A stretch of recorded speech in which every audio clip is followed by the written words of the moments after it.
Greetings, pins and needles attendees. I am Lyndsey Rieple, owner of Lyndsey Rieple Jewelry.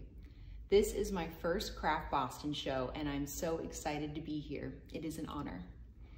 I've been making jewelry for over 12 years. It started at the costume shop at Alfred University, where I started making jewelry with buttons, leather, and pieces of wire, and I sold everything I had made except one piece I gave to my aunt at Hot Dog Day weekend, which is a local event there. From there, I was hooked. Coming from a drawing and painting background, what I love about jewelry is that it is art that can go with you. And being someone who likes to roam and travel, and I just built a camper trailer last summer, I love that we get to design our day every day, and that jewelry is a part of that, or can be a part of that. So let me know how I can make this show even more interesting and engaging, if that's possible. And I'm sure I'm not the only one who likes to geek out on talking about jewelry. So, oh, and be sure to check out my wood inlay demo, and let me know if you have any questions. Enjoy the show.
First, you want to find the teeth on your saw blade by running your fingers up. And if your fingers slightly catch, that's the correct orientation. So you want to put the top in first, all the way to the back of that metal frame, tightly fastened. And then the bottom, you want to press against your table and your body, creating tension in the frame, while at the same time putting in the bottom of the blade. The test if it works is if you flick the blade and it makes a high-pitched ting sound. Now take your pen or pencil and your bezel cup and put it on the wood and trace the outside of it.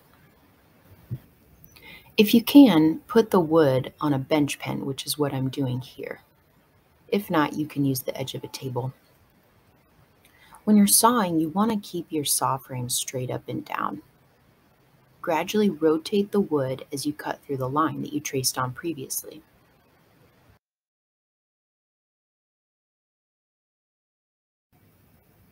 Excellent. Now that your piece is free, it's time to file the edges round. Filing in the air, like I'm doing here, is almost ineffective and slow going. Put your wood on your bench pen or the table to get that nice pressure to smooth out the wood. The key to wood inlay is to be consistently checking the fit of your wood to your bezel cup. If you're grooving and filing away and take off too much wood, when it comes time to gluing it in place, you're going to see a gap, and it's not pretty. So better to go slow. Wonderful, you have completed the hardest part of this project. The wood fits the bezel cup. Now we're going to take our 2-part epoxy and put 2 equal parts of resin and hardener on a piece of masking tape. I use the 5-minute epoxy from the hardware store because I'm not doing anything too complicated to need a longer curing time. So take your toothpick and mix them together for maybe 20 seconds because we don't have too much time. Apply generously in your bezel cup. You want to be able to have that epoxy squish out the edges.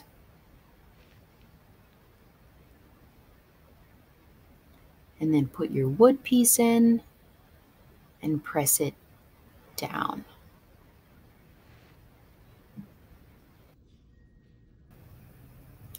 Take your toothpick and wipe away the epoxy that's squished out the sides. It's easier to do when it's wet. This will save you some time later. Once your epoxy has cured for at least a couple hours, you're ready to sand off the top of the wood so your metal and wood can become flush. Start with your 120 and then go up to your 320, and then the final surface will be 500. Use your sanding stick to sand off the sharp edges that have occurred on the metal. And then use your tongue oil and a Q-tip and apply a little bit to your wood. Rub off the excess with a cotton cloth, and you're done. Voila! Good job. This technique can be applied to so many different jewelry components. Necklaces, rings, earrings, and all kinds of shapes. I encourage you to explore and test it out and have fun with it.